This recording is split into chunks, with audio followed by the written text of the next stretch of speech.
con el propósito de comprendernos realmente.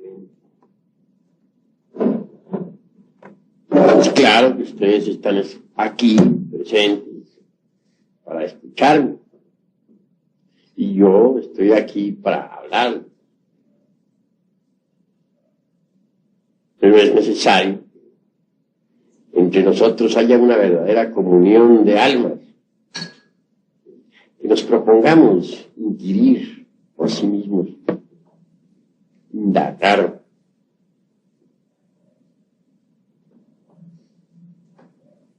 buscar, tratar de saber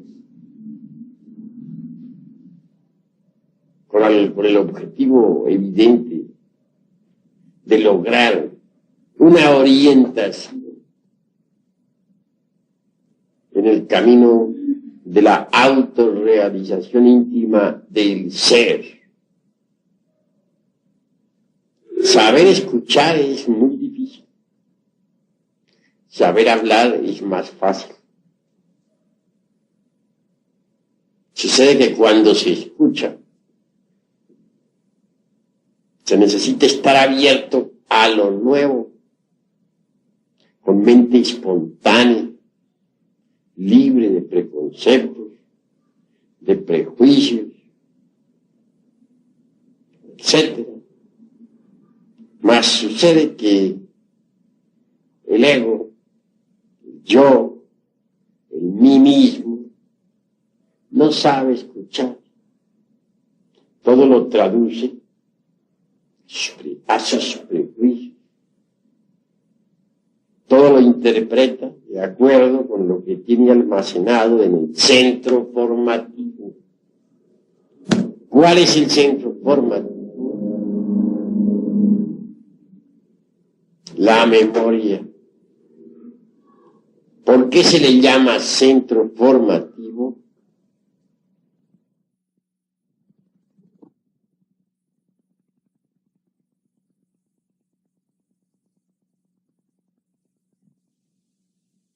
Intelectual de los conceptos.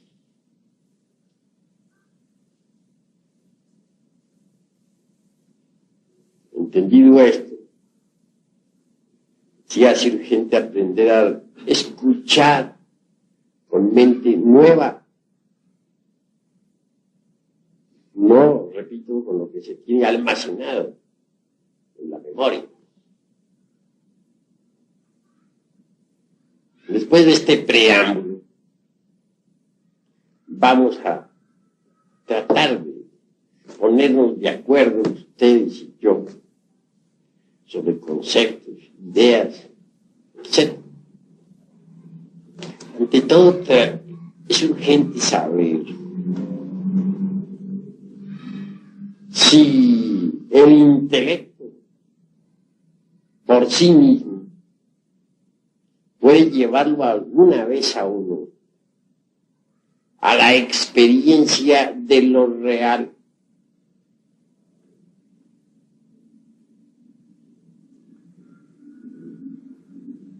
Existen brillantes intelectos, eso no lo podemos negar.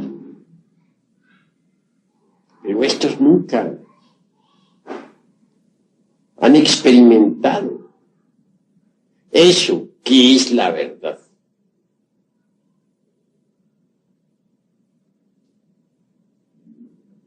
Ante todo,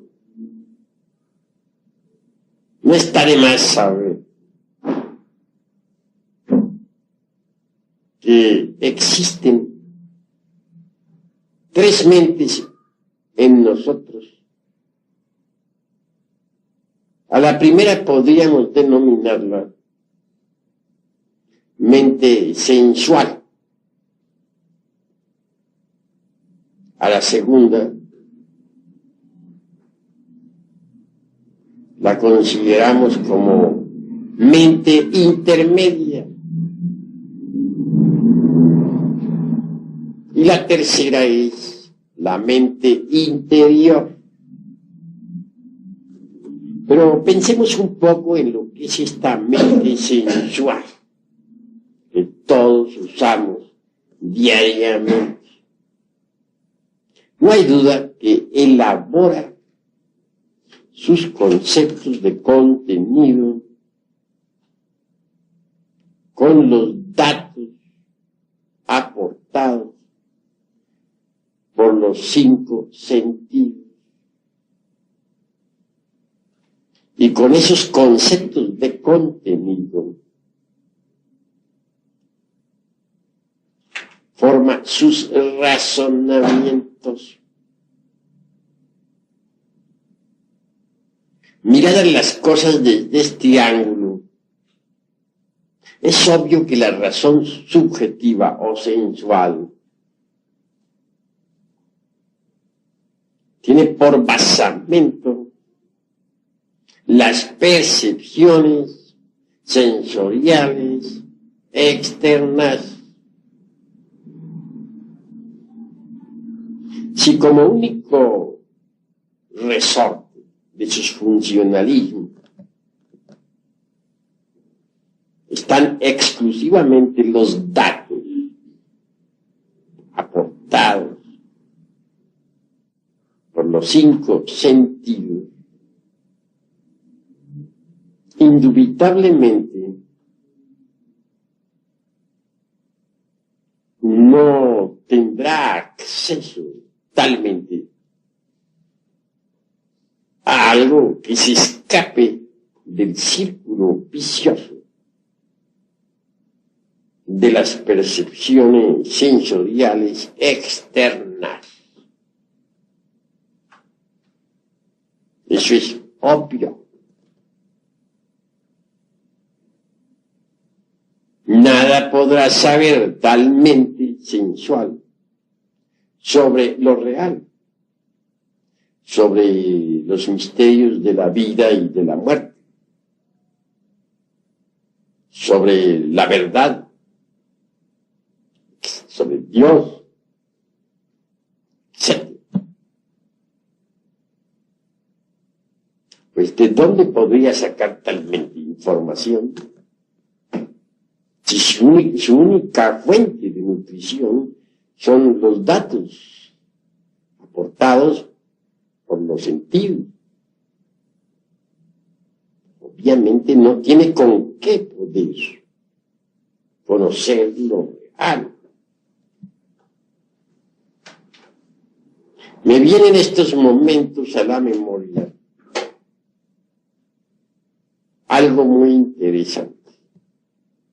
Hubo una vez un gran congreso en Babilonia,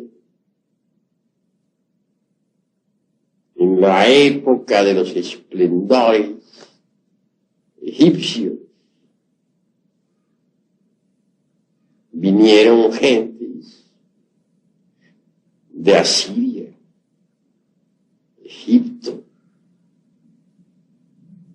Fenicia, etcétera, al citado congreso.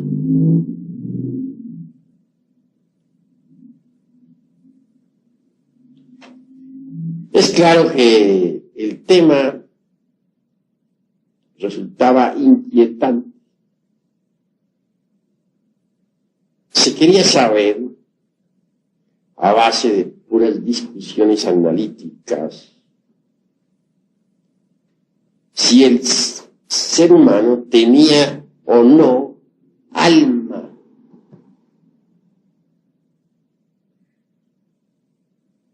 Entonces, obviamente ya los 5 sentidos ya habían degenerado demasiado.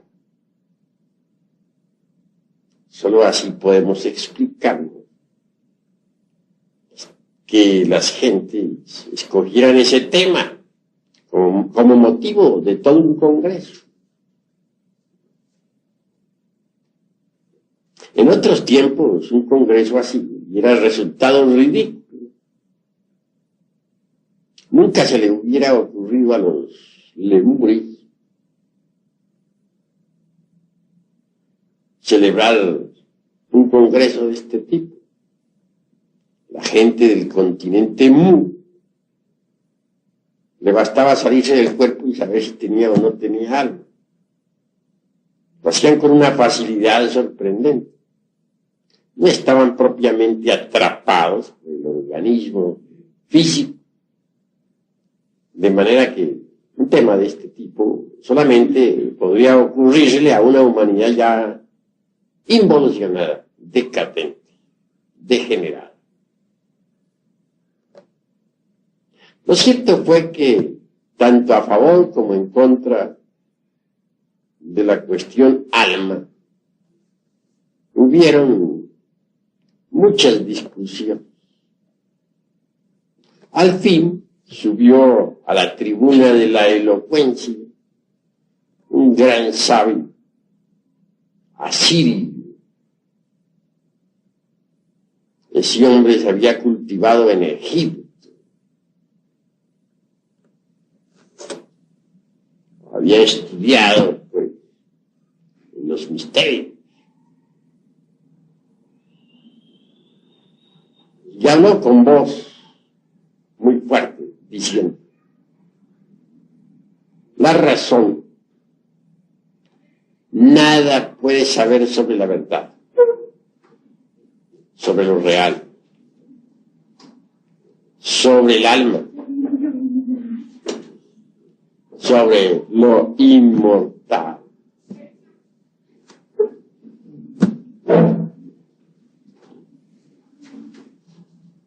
La razón, lo mismo sirve para sostener una teoría espiritualista que una materialista. Podría elaborar una tesis espiritual con una lógica formidable. También podría estructurar por oposición una tesis de tipo materialista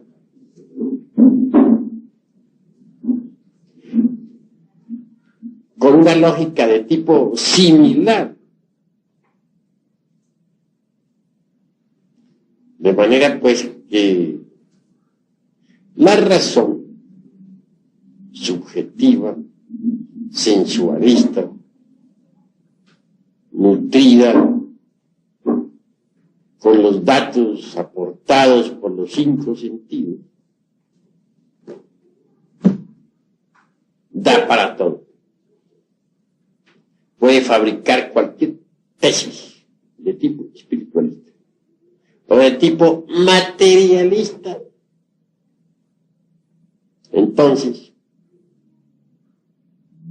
no es algo en que se pueda confiar.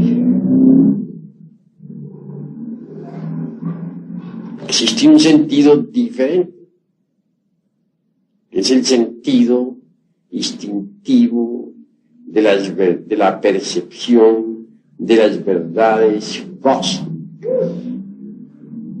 Es una facultad del ser. Pero la razón subjetiva por sí misma no puede verdaderamente darnos ningún dato sobre la verdad, sobre lo real. Nada puede saber la razón sensualista sobre los misterios de la vida y de la muerte. Así habló aquel sabio. Y dijo aún más: ustedes me conocen. Tengo prestigio entre ustedes. Saben muy bien que vengo de Egipto. No ignoran que mi vida ha sido de estudio. Y mi mente sensualista no podría aportar datos sobre lo real. Así habló aquel hombre. Y concluyó diciéndole: ustedes no pueden saber con su racionalismo nada sobre la verdad, sobre el alma, sobre el espíritu. Porque la mente racionalista no puede saber nada de esas cosas. Bueno, habló aquel hombre con mucha elocuencia, y luego se retiró. Se apartó definitivamente de todo escolasticismo. Prefirió dejar a un lado el racionalismo subjetivista y permitir o desarrollar en sí mismo, mejor dijera, aquella facultad del ser ya citada por mí, que se conoce como percepción instintiva de las verdades cósmicas. Facultad que otrora tenía la humanidad en general, pero que se atrofió conforme el yo psicológico, el mí mismo o el sí mismo, se fue desarrollando. Aquel sabio sirio, educado en Egipto,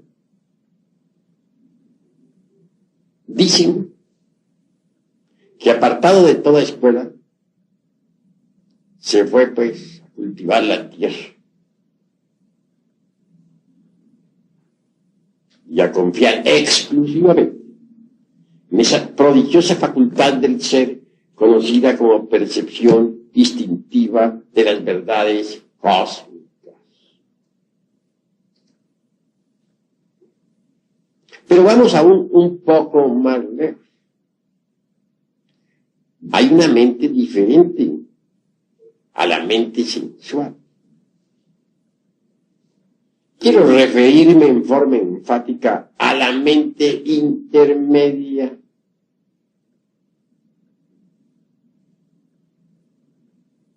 En esa mente intermedia encontramos las creencias religiosas de todo tipo. Obviamente los datos aportados por las religiones, al fin y al cabo, tienen cabida en la mente intermedia.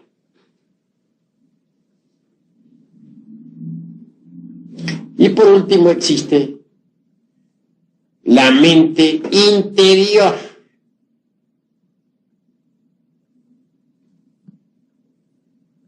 Esto es algo que debemos esclarecer. La mente interior en sí misma y por sí misma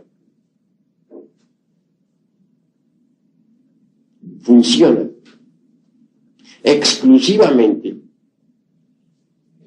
con los datos aportados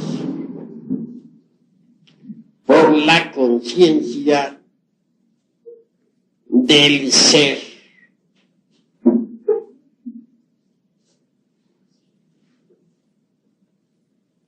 La mente interior no podría jamás funcionar sin esos datos que proporciona la conciencia interior del ser.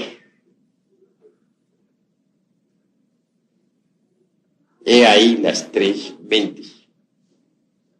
La mente sensualista en el Evangelio es conocida con todas sus teorías y demás como la levadura de los saduceos. Jesús el Cristo advierte diciendo: cuidaos de la levadura de los saduceos, es decir, de las doctrinas materialistas, ateístas, como la dialéctica marxista. Ese tipo de doctrinas corresponde exactamente a la doctrina de los saduceos, de que habla el Cristo. Mas también advierte el Señor de perfección sobre la doctrina de los fariseos.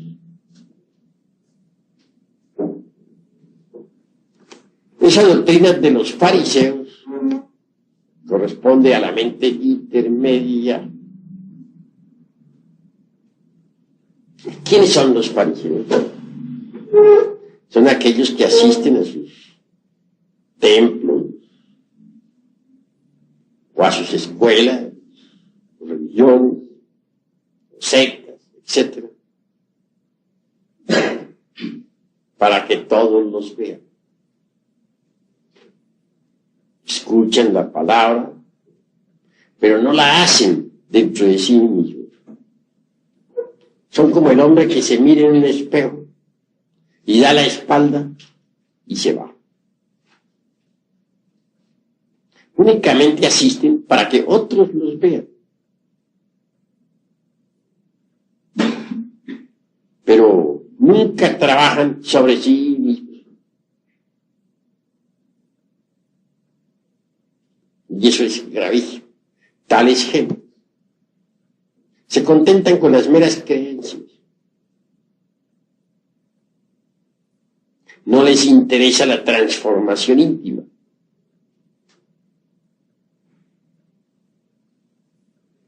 Total, pierden su tiempo miserablemente y fracasan. Cuidémonos pues de la levadura de los saduceos y de los fariseos. Y pensemos en abrir la mente interior. ¿Cómo la abriremos? Pues sabiendo pensar psicológicamente. Ustedes aquí reciben clases para el pensar psicológico. Si uno aprende a pensar psicológicamente, logra al fin abrir la mente interior. La mente interior, repito, funciona con los datos de la conciencia superlativa del ser.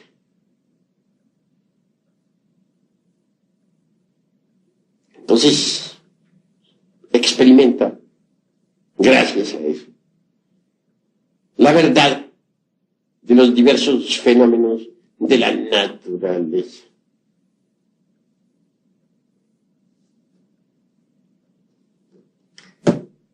Con la mente interior abierta, podemos nosotros hablar, por ejemplo, sobre la ley del karma.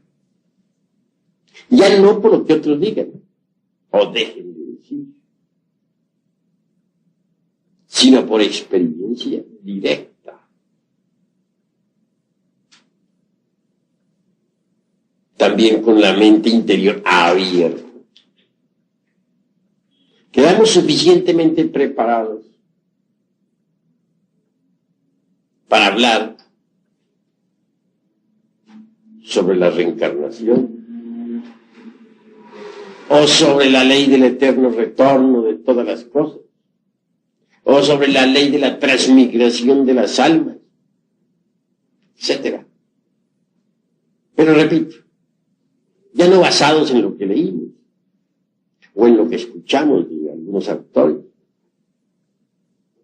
sino en lo que por sí mismos experimentemos de forma real, directa. Eso es obvio. Don Emmanuel Kant, el filósofo de Königsberg, hace pues una distinción clara entre la crítica de la razón práctica y la crítica de la razón pura. No hay duda de que la razón subjetiva, racionalista, jamás podría aportarnos nada que no perteneciese al mundo de los 5 sentidos.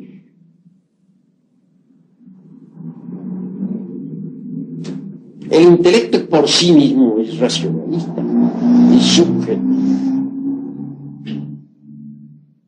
Si un intelectual oye hablar un tema sobre reencarnación, sobre karma,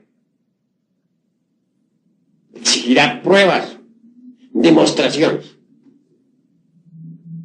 como si la razón, como si las verdades, que solo pueden ser percibidas por la mente interior, pudiesen ser demostradas a la mente sensualista. Eso es exigir pruebas sobre eso en el mundo del sensorial externo. Equivale tanto como a exigirle a un bacteriólogo que estudie los microbios con el telescopio, o como exigirle a un astrónomo que estudie astronomía con un microscopio. Pruebas se exige, pero las pruebas no se las puede dar a la razón subjetiva, porque la razón subjetiva o sensualista no tiene que ver nada con aquello que no pertenezca al mundo de los 5 sentidos. Y temas como el de la reencarnación, el karma, la vida post-mortem, etc., son de hecho exclusividad de la mente interior, jamás de la mente sensual. A la mente interior sí se le puede demostrar, pero ante todo se exige del candidato a una demostración que haya abierto su mente interior. Si no la ha abierto, ¿cómo haríamos para hacerle una demostración de ese tipo?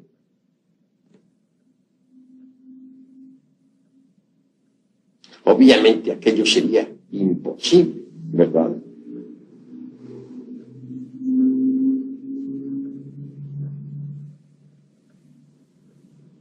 Visto esto con claridad, conviene que ahondemos ahora un poco en la cuestión de facultades. El intelecto por sí mismo es una de las facultades más toscas en los niveles del ser. Si queremos volver todo intelecto, jamás llegaremos a la aprehensión de las verdades cósmicas. Indubitablemente,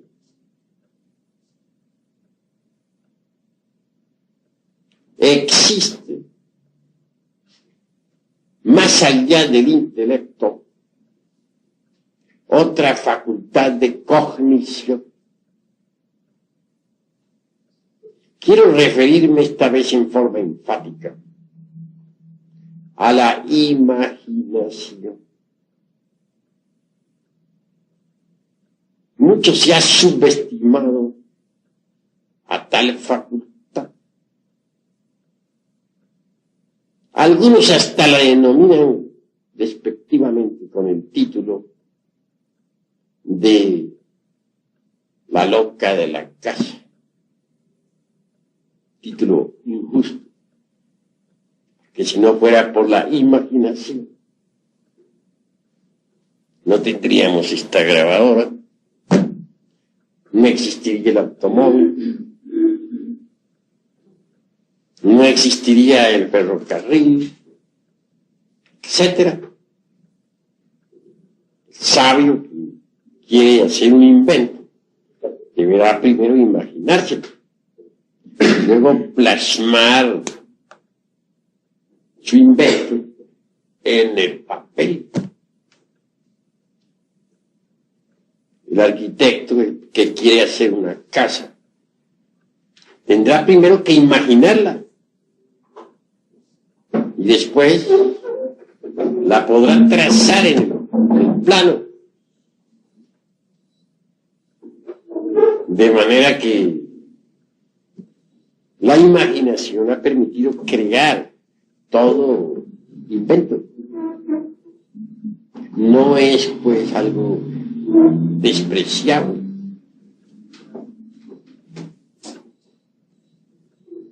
Que hay varias clases de imaginación, no lo podemos negar. La primera podríamos denominarla nosotros imaginación mecánica.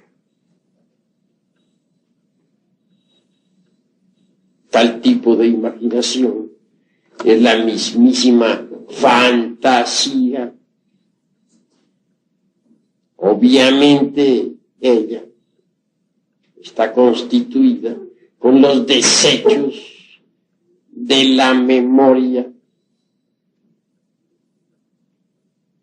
No sirve. Y es hasta perjudicial. Mas existe en verdad otro tipo de imaginación.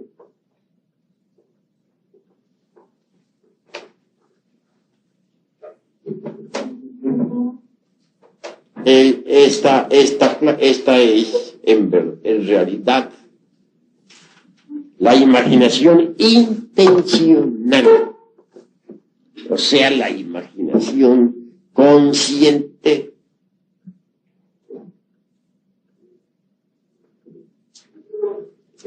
Obviamente, la misma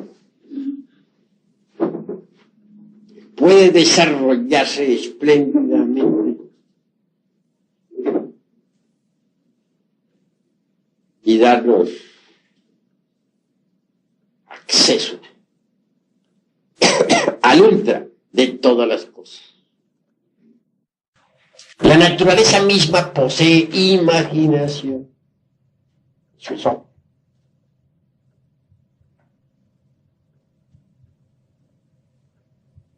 Si no fuera por la imaginación, todas las criaturas de la naturaleza estarían ciegas. Pues gracias a esa poderosa facultad existe la percepción. Se forman las imágenes en el centro perceptivo del cerebro, o centro perceptivo de las sensaciones. Y así podemos percibir.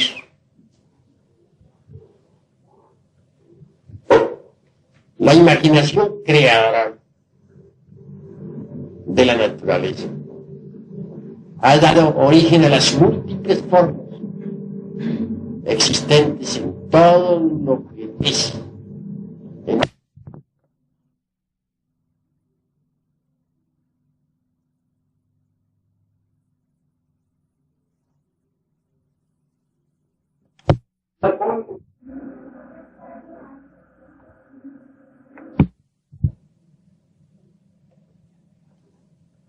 Me refiero a épocas como la de los hiperbóreos o prelemúricos. No se usaba el intelecto, sino la imaginación. Entonces el ser humano era inocente y el maravilloso espectáculo del cosmos se reflejaba como en un lago cristalino sobre su imaginación. Era otro tipo de humanidad. Hoy causa dolor ver cómo muchas gentes han perdido ya hasta la mismísima imaginación. Es decir, se ha degenerado espantosamente esta preciosa facultad.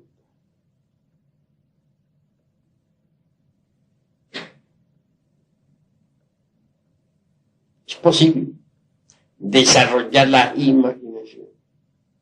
Esto nos llevaría más allá de la mente sensual.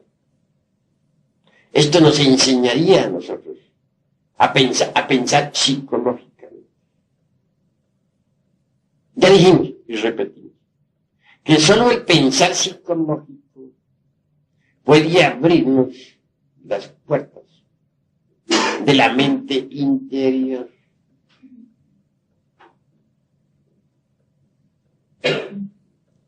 Si uno desarrolla la imaginación,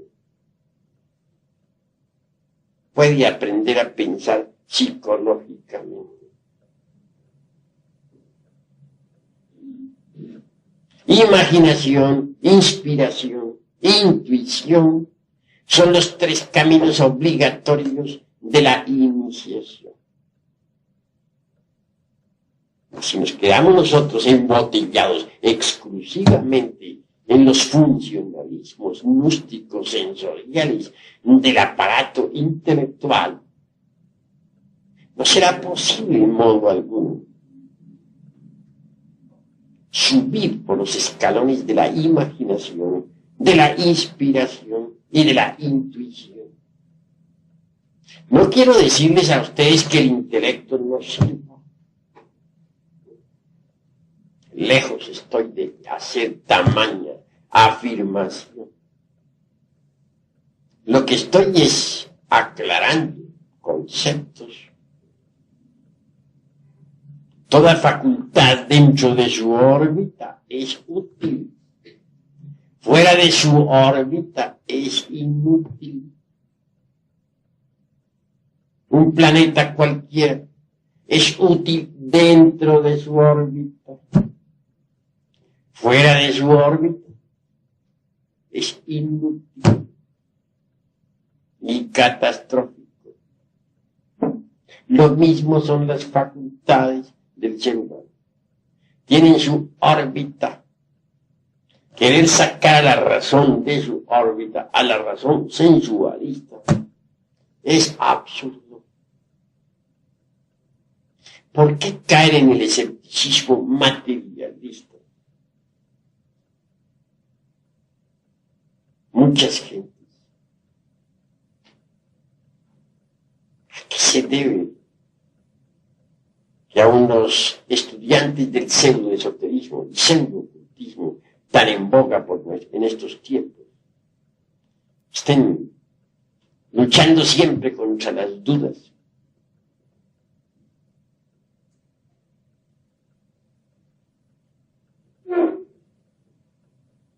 ¿Por qué muchos andan mariposeando de escuela en escuela y al fin llegan a la vejez sin haber realizado nada?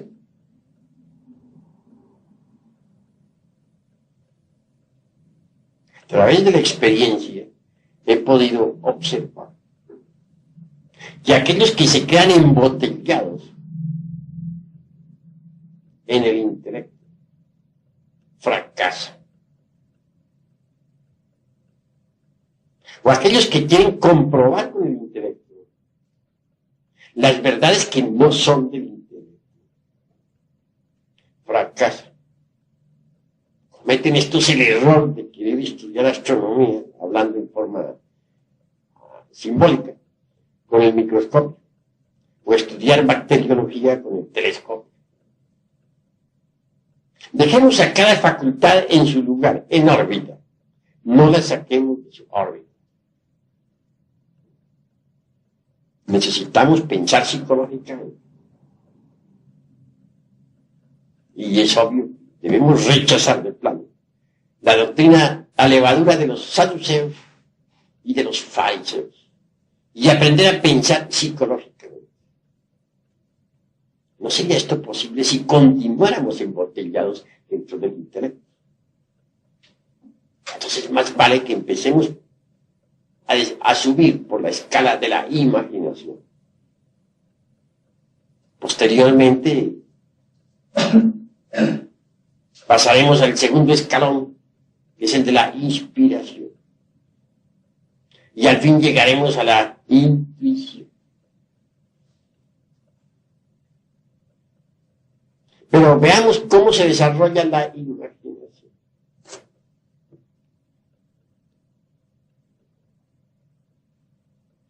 Se puede empezar con un ejercicio sencillo. Muchas veces hablé yo sobre el ejercicio del vaso con agua. Un ejercicio fácil. Si uno pone un vaso con agua a esta distancia, si en el fondo del vaso deposita un espejito, si añade al agua azogue, algunas gotas,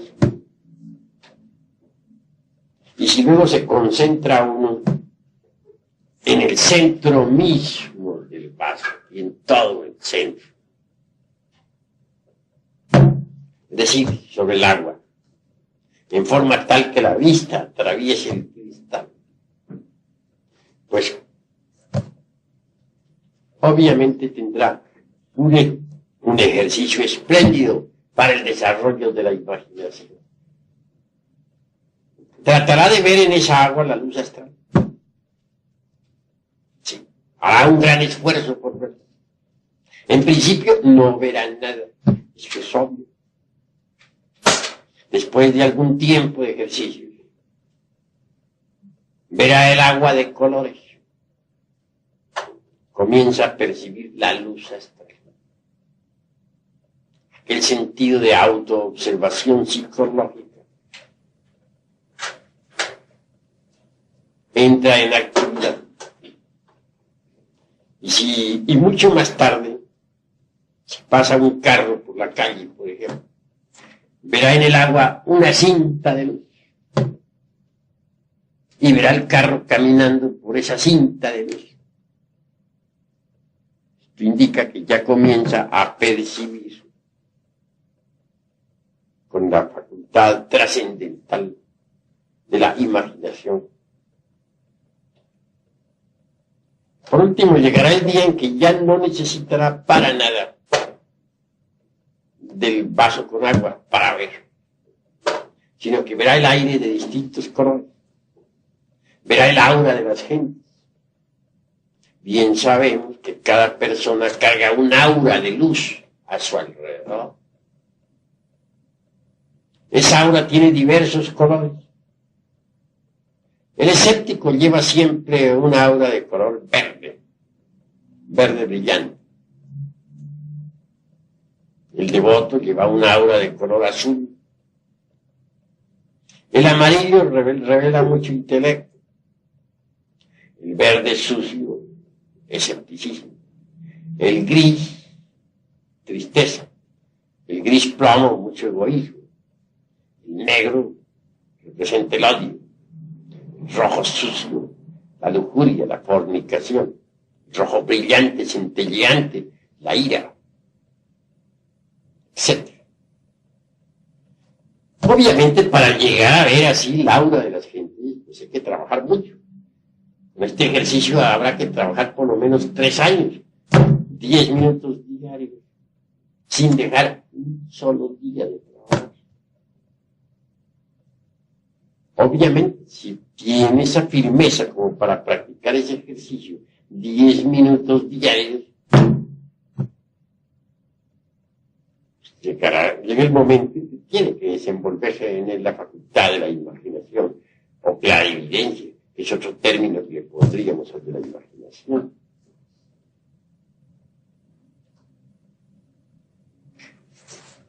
Pero ese no sería el único ejercicio para el desarrollo de esa preciosa facultad. Se necesita algo más. Se necesita de la meditación. Sentado uno en un cómodo sillón, con el cuerpo perfectamente relajado, o acostado en su lecho, pero con el cuerpo relajado y con la cabeza hacia el norte, debe imaginar algo de un rosario. Esta ha sido cuidadosamente sembrada en una tierra negra y fértil. Imaginemos que la regamos con el agua pura de vida, continuando con este proceso imaginativo trascendental y trascendente a su vez, visualicémosla en el proceso de crecimiento, cómo el tallo brota al fin, cómo se desenvuelve maravillosamente, cómo surgen las espinas de entre aquel tallo y al fin echa ramas diversas.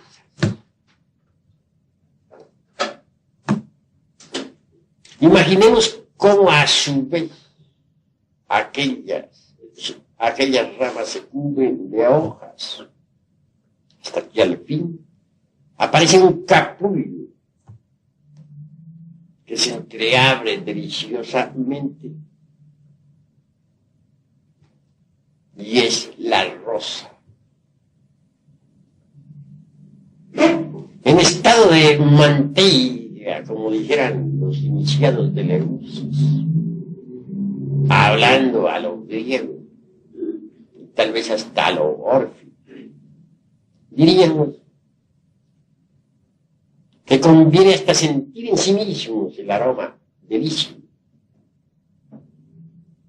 Se escapa de entre los pétalos rojos o blancos de la preciosa rosa.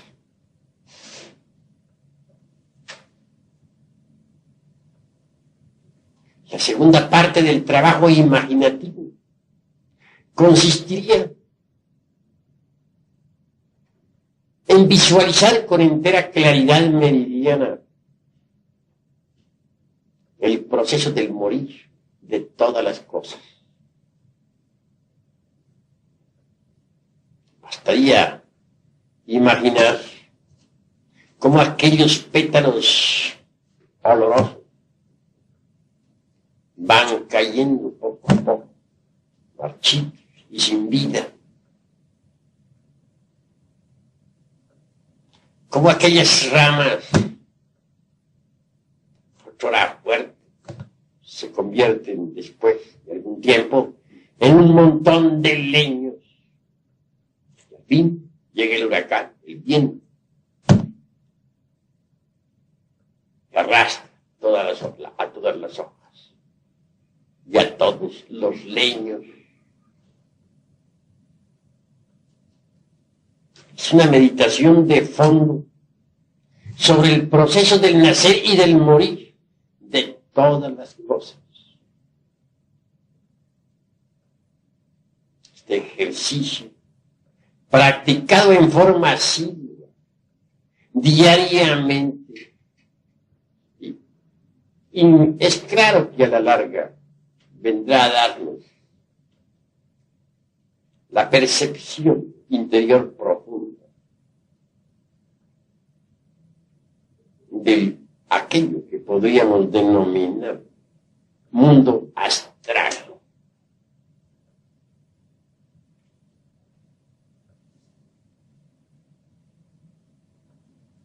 Ante todo, es bueno advertir a todo aspirante que cualquier ejercicio esotérico, incluyendo este ya citado, requiere de parte del discípulo la continuidad de propósitos. Porque si practicamos hoy y mañana no, cometemos un gravísimo error. Solo habiendo de verdad aplicación en el trabajo esotérico, es posible el desenvolvimiento de esa facultad preciosa de la imaginación. Una vez que durante la meditación surja en nuestra imaginación algo nuevo, algo distinto a la rosa, es señal evidente que ya estamos progresando. En principio, las imágenes carecen de colorido, pero conforme trabajamos, ellas se van revistiendo de múltiples encantos y colores. Si progresaremos en el desarrollo interior profundo,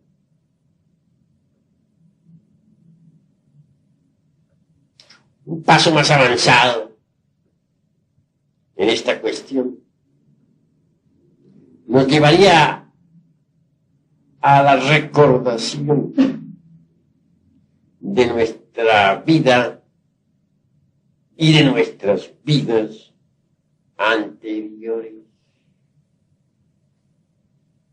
Incuestionablemente, quien haya desarrollado en sí mismo la facultad imaginativa, bien podría tratar de capturar o de aprehender con este diáfano o translúcido el último instante de su pasada existencia. Entonces, en ese espejo lúcido de su imaginación, se reflejaría un lecho de moribundo. Si es que en cama fallecido, porque entre paréntesis alguien podría morir en campo de batalla o por un accidente.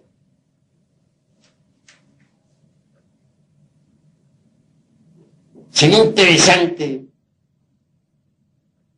ver a sus seres queridos, a esos que en la pasada existencia, en la hora suprema,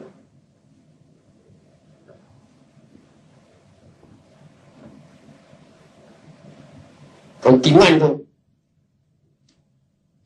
con este proceso tan maravilloso del desarrollo relacionado con la imaginación. Podría intentarse conocer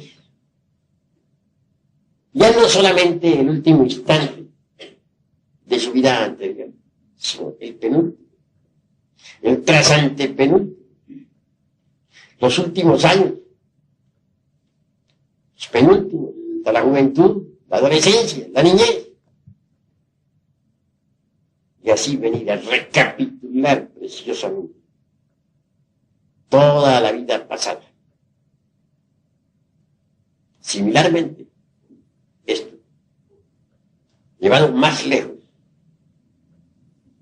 nos permitiría también capturar cada una de nuestras vidas anteriores. Y así vendríamos por experiencia directa, viva, a verificar la realidad de la ley del eterno retorno de todas las cosas. No es el intelecto precisamente el que puede verificar esa realidad.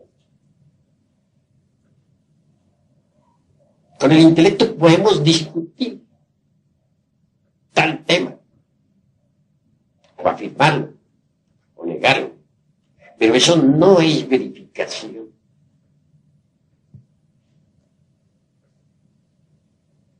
Así pues, los invito a ustedes a la comprensión. La imaginación les abrirá las puertas de los paraísos elementales de la naturaleza. Con la imaginación tratamos de percibir un árbol. Si meditamos en el mismo, veremos que está compuesto de multitud de pequeñas celulosas.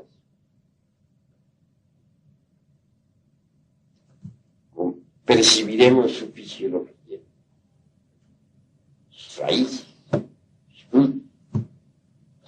pues también lograremos ahondar un poco más y ver directamente la vida íntima del árbol. No hay duda de que posee eso que podríamos denominar esencia o alma. Cuando uno en estado de mantilla o llama o éxtasis o arrobamiento percibe la conciencia de un vegetal, descubre con claridad perfecta que esta es ciertamente una criatura elemental, una criatura que tiene vida, no perceptible para los 5 sentidos, no perceptible para la capacidad intelectiva,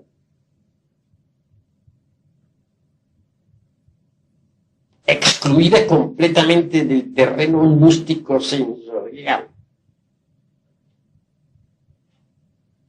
mas sí perfectamente perceptible para el translúcido.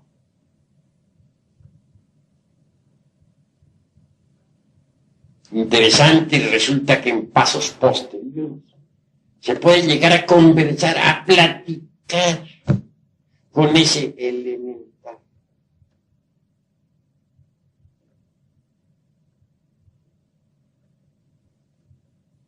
Obviamente la cuarta vertical posee sorpresas insólitas. Indubitablemente el Edén de que nos habla la Biblia es la misma cuarta dimensión de la naturaleza. El paraíso terrenal es la cuarta coordenada.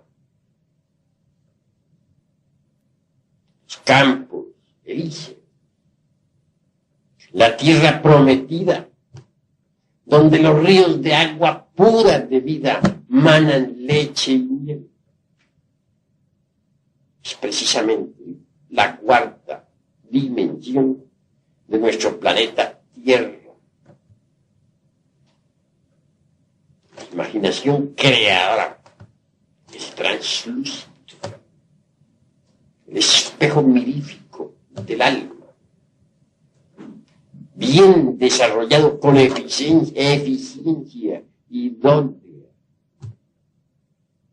mediante reglas esotéricas exactas. Indubitablemente nos permite la verificación exacta, la verificación de lo que aquí estoy afirmando en forma enfática.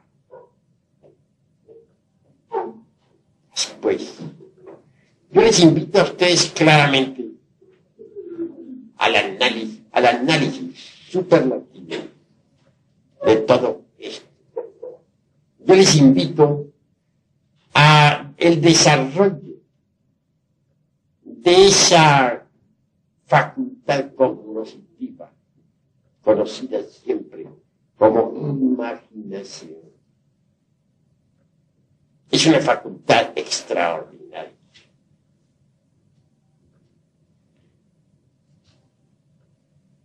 En la cuarta vertical descubrimos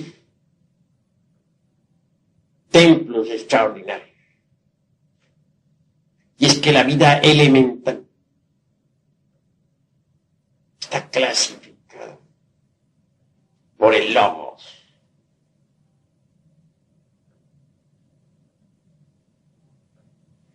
Una es la familia, por ejemplo, de los naranjales, y otra la de los eucaliptos. Para cada familia vegetal existen templos de la naturaleza. Los devas citados por los textos teosofistas, pseudoesoteristas o ocultistas, gobiernan la vida elemental. Estos devas son hombres perfectos en el sentido más completo de la palabra, iniciados, que saben manipular las leyes de la naturaleza. La imaginación creadora le permite a uno, pues, verificar por sí mismo que la Tierra no es un organismo muerto, algo rígido, una costra física, desprovista de vida. La imaginación creadora le permite a uno saber por sí mismo que la Tierra es un organismo vivo. Me viene en estos momentos a la memoria la afirmación aquella neoplatónica de que el alma del mundo está crucificada en la tierra. Las almas del mundo es un conjunto de almas, un conjunto de vidas que palpitan y tienen realidad. Para las gentes hiperbóreas, los volcanes, los mares profundos, las vetas de los metales, las gargantas de las montañas, el huracanado viento, el fuego flamígero, las fieras rugientes, o las aves, no eran sino el cuerpo de los dioses. No veían aquellos hiperbóreos en la tierra algo muerto. Para ellos el mundo era algo vivo, un organismo que tenía vida y la tenía en abundancia. Entonces se parlaba en el orto purísimo de la divina lengua, que como un río de oro corre bajo la selva espesa del sol. Aquel que sabía tañir la lira, arrancaba de la misma las más extrañas sinfonías. Todavía por esos tiempos no había caído sobre el pavimento del templo la lira de Orfeo, hecha pedazos. Esos eran otros tiempos. Esa era la época de la antigua Arcadia, cuando se rendía culto a los dioses de la aurora y cuando se festejaba cada nacimiento, culto a los dioses de la aurora, y cuando se festejaba cada nacimiento con fiestas místicas, trascendentales. Si ustedes desarrollaran en forma eficiente la facultad de la imaginación, no solamente podrían recordar sus vidas anteriores, sino comprobar en forma específica lo que aquí, con claridad completa, estoy expresando didácticamente. Mas la imaginación en sí misma y por sí misma no es más que el primer escalón. Un segundo escalón más elevado nos lleva a la inspiración.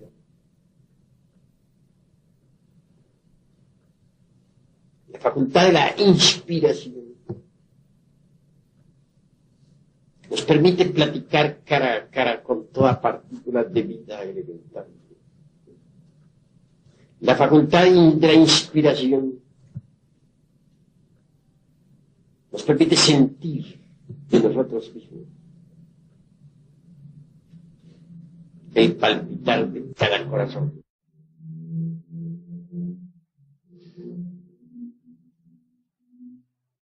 Imaginemos por un momento nuevamente el ejercicio del rosario. Si después de todo, si concluido el meditar en el nacer y en el morir del mismo, desaparecieron los leños y los pétalos de la flor, queremos saber algo más, necesitamos de la inspiración. Ha nacido la planta, ha dado frutos, ha muerto, y después de todo, ¿qué? Entonces necesitamos de la inspiración para saber qué, cuál es el significado de ese nacer y de ese morir de todas las cosas. La facultad de la inspiración es todavía más trascendental y necesita un gasto de energía mayor. Se trata de dejar a un lado el símbolo sobre el cual hemos meditado. Se trata de capturar su significado interior. En esto se necesita de la facultad de la emoción, del centro emocional. El centro emocional viene, pues, a valorizar el trabajo esotérico de la meditación. El centro emocional nos permite sentirnos inspirados. Y luego, inspirados, conoceremos el significado del nacer y del morir de todas las cosas. Con la imaginación podríamos verificar la realidad de la existencia anterior. Con la inspiración podríamos capturar el significado de tal existencia,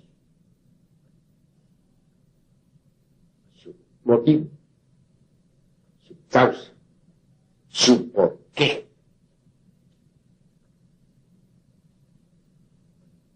La inspiración, pues, está un paso más allá de la facultad de la imaginación creadora. Con la imaginación podemos verificar la realidad de la cuarta vertical. Pero la inspiración nos permitirá capturar su honda significación.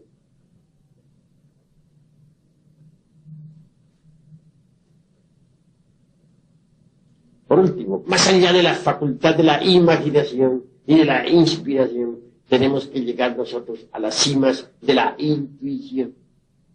Así pues, imaginación, inspiración, intuición son las tres escalas de la iniciación.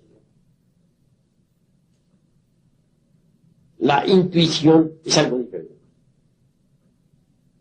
Volvamos al rosal de nuestro ejemplo. Indubitablemente, con el proceso de la imaginación durante el ejercicio esotérico, trascendental y trascendente, hemos visto los procesos, hemos visto cómo creció el rosal, cómo dio frutos, y por último, cómo murió, se convirtió en un montón de leños. La inspiración nos permitirá conocer el significado de todo eso. Pero la intuición nos llevará a la realidad espiritual de eso. Entonces penetraremos con esa preciosa facultad superlativa en un mundo exquisitamente espiritual. Nos encontraremos cara a cara, no solo con el elemental visto con la imaginación, el elemental del rosal, sino aún más. Nos encontraremos con la chispa virginal, o la mónada divinal, o partícula ígnea suprema del rosal. Penetraremos en un mundo donde hallaremos a los Elohim, creadores citados por la Biblia, mosaica o hebraica. Veremos a toda la hueste creadora del ejército de la palabra. Es decir, hallaremos al demiurgo creador del universo. Es esa intuición la que nos permitirá platicar cara a cara con los arcangeloides, con los tronos, que ya no serán para nosotros una mera especulación o creencia, sino una realidad palpable, manifiesta. La intuición podrá permitirnos el acceso a las regiones superiores del universo y del cosmos. Por medio de la intuición podremos estudiar cosmogénesis, antropogénesis, etc. La intuición nos permitirá penetrar en los templos de la fraternidad universal blanca, en los templos de los Elohim, o Prajapatis, o Kumarás, o tronos. La intuición nos permitirá conocer la génesis de nuestro mundo. Con la intuición podremos asistir a la aurora misma de la creación. Saber, no por lo que haya dicho alguien, sino por vía directa, cómo surgió este mundo de entre el caos, qué forma fue creado, de qué manera su aparición dentro del concierto de los mundos.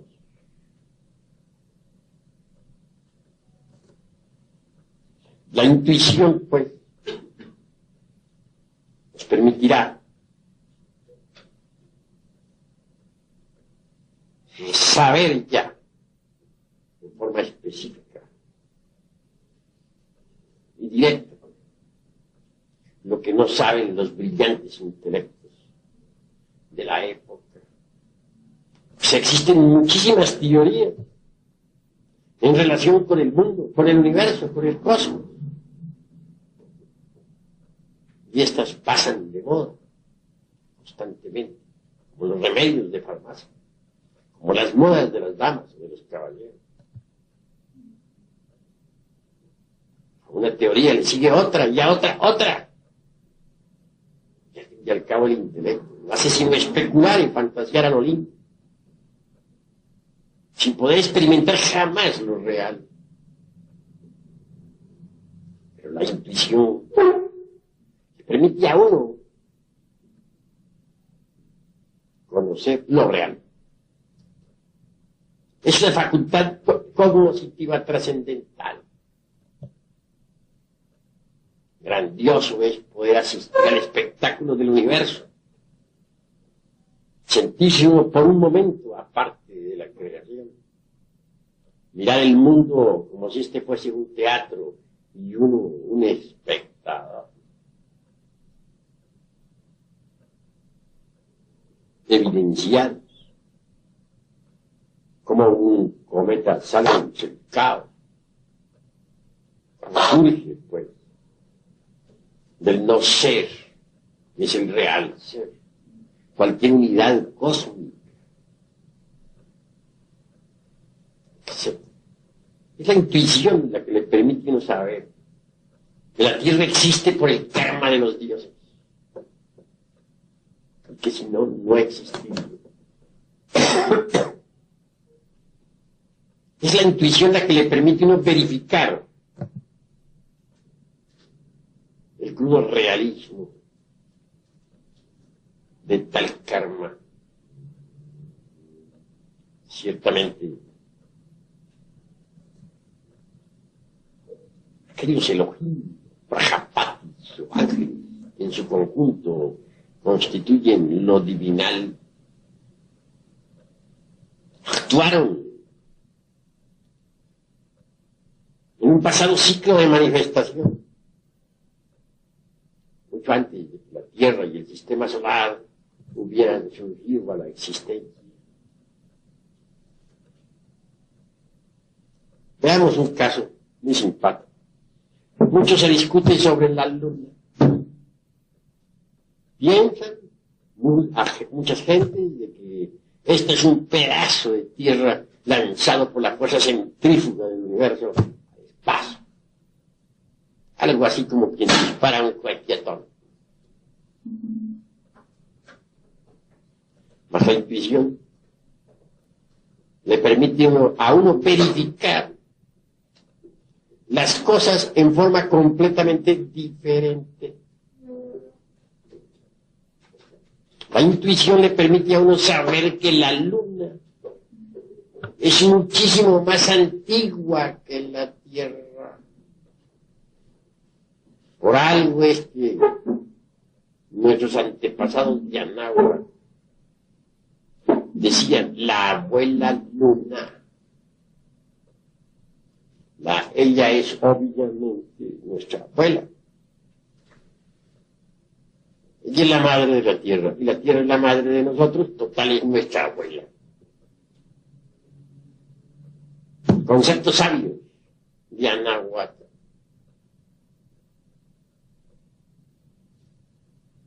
La tierra realmente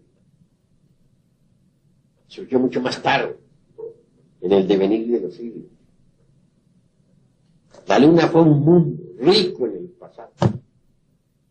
Tuvo vida mineral, vegetal, animal, humana. Mares profundos, volcanes que hicieron erupción, etc. Los mismos científicos actuales han tenido que rendirse ante la evidencia concreta de que la luna es más antigua que la Tierra. Aquellos iniciados que cometieron el error de afirmar que la luna fue un pedazo desprendido de la Tierra, ahora quedaron mal cuando se verificó con aparatos especiales, mediante el estudio de los guijarros traídos de la luna, que esta es más antigua que la Tierra. Y así es. Tuvo humanidad, tuvo vida vegetal, fue un mundo rico. ¿Por qué se convirtió así en luna? La intuición le permite a uno saber que todo lo que nace tiene que morir. Y que todo el mundo del espacio estrellado a la larga se convierte en una nueva luna. Esta tierra que nosotros habitamos un día envejecerá y morirá. Y se convertirá en una nueva luna. Y hay lunas tan pesadas, como por ejemplo la que gira alrededor del Sol Sirio, que tiene una densidad 5.000 veces más grave que la del plomo. Sí, pues, volviéndolo de nuestra luna, diremos que es la madre de la Tierra. Pero ¿por qué hago tan tamaña afirmación? Por medio de la intuición vemos cómo, después de que aquella vieja luna, nuestra abuela, murió, el ánima mundi lunar, crucificado en aquel satélite, se sumergió entre el seno del eterno Padre cósmico como el absoluto. Cuando llegó una nueva época de manifestación, después de un largo intervalo, cuando llegó, dijéramos, un nuevo gran día de actividad, esa madre luna, esa ánima mundi, reconstruyó un nuevo cuerpo, se reencarnó, formó su nuevo cuerpo, que es esta tierra. Todas las criaturas que otrora existieran en la luna murieron. Pero los gérmenes de la misma, los gérmenes de toda vida, vegetal o animal o humano, no murieron. Esos gérmenes proyectados por los rayos cósmicos quedaron depositados aquí en este nuevo planeta. Están en los gérmenes de nuestros mismos cuerpos. Por tal motivo, somos hijos de la luna. Ella es la madre de todos los vivientes. Y ella es la madre de la tierra. Cuando uno hace una afirmación de estas, ante un grupo de gentes instruidas, ante los eruditos del intelecto, ante aquellos que están acostumbrados a jugar malabares con la mente, ante los fanáticos de los silogismos, y de los prosilogismos, y de los esilogismos, del racionalismo subjetivista, pues obviamente se expone a la burla, al sarcasmo, a la ironía, a la befa, a la sátira.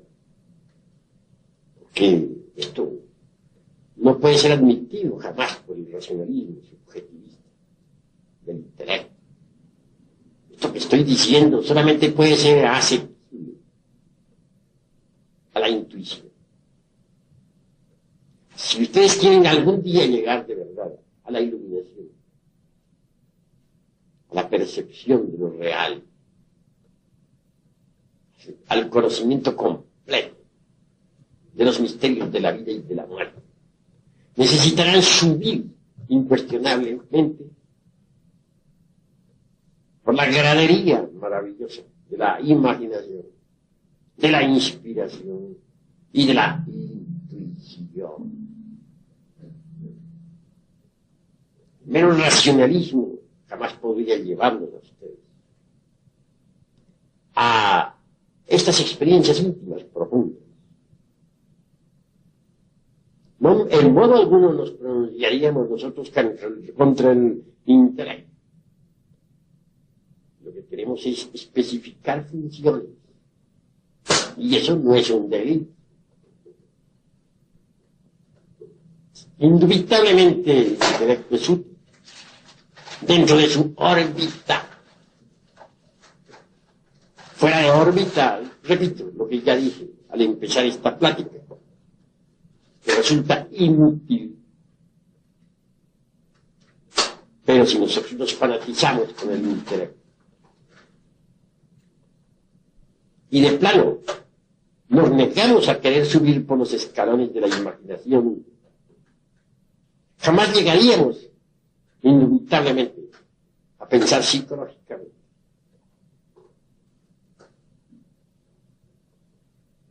Quien no sabe si pensar psicológicamente queda atrapado con exclusividad absoluta por lo gnóstico sensorial. Y hasta puede convertirse de hecho en un fanático de la dialéctica marxista.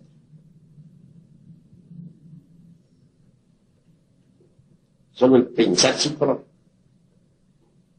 abrirá la mente interior. Eso es. Quien ha subido por los escalones de la inspiración y de la intuición, indubitablemente, de hecho, ha abierto las puertas maravillosas de la mente interior. Surgen los intuitos desde adentro, se expresan a través de la mente interior. Es decir, la mente interior sirve de vehículo a los intuitos. Esta mente interior es la misma razón objetiva, especificada claramente por un Jeff, o por un Spencer, o por un Colin, o por un Nikon. Poseer razón objetiva, haber abierto la mente interior. Y la mente interior funciona exclusivamente con los intuitos, con los datos del ser, de la conciencia, de lo superlativo, de lo étnico, de aquello que es trascendental y trascendente en nosotros, y no de otro modo. Bien. Habiendo planteado este tema, queda abierta la discusión. El que quiera preguntar algo puede preguntarlo con la más entera libertad. El que no esté de acuerdo puede refutar libremente, porque aquí hay libertad de palabra para todos. De manera que puede hablar. Maestro, me gustaría saber si existe alguna diferencia entre intelecto y mente. Pues el intelecto y la mente, en el fondo, son lo mismo. Pero la mente no cultivada no es intelecto. La mente cultivada es intelecto. Alguien podría ser muy inteligente y sin embargo no poseer intelecto. Sí, pues, no hay diferencia sustancial, sino accidental. Distíngase entre potencia y accidente, de acuerdo con la lógica formal.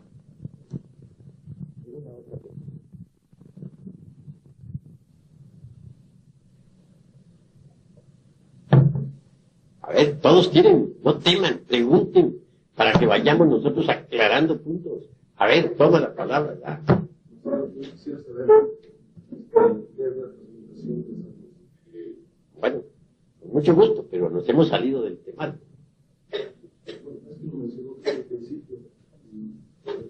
Bueno, la transmigración de las almas o la famosa mentepsicosis de Pitágoras.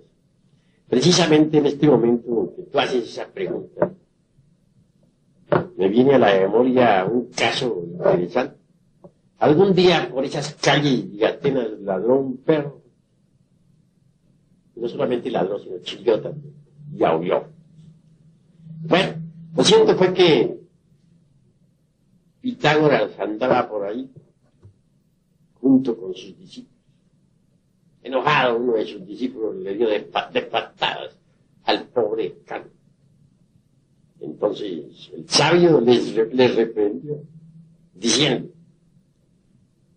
no golpees a ese animal, porque en él he reconocido el alma de un amigo mío que murió hace tantos años. Algo insólito, día, ¿verdad? Y merece que se explique todo eso. Krishna enseñaba la doctrina de la transmigración de las almas. Es lo mismo, la metempsicosis de Pitágoras. Vale la pena explicarlo, y explicarlo de verdad. Sucede que todo ser humano, o todo humanoide, para hablar más claro, posee en sí mismo eso que podríamos denominar ego animal. No es el ego algo meramente individual,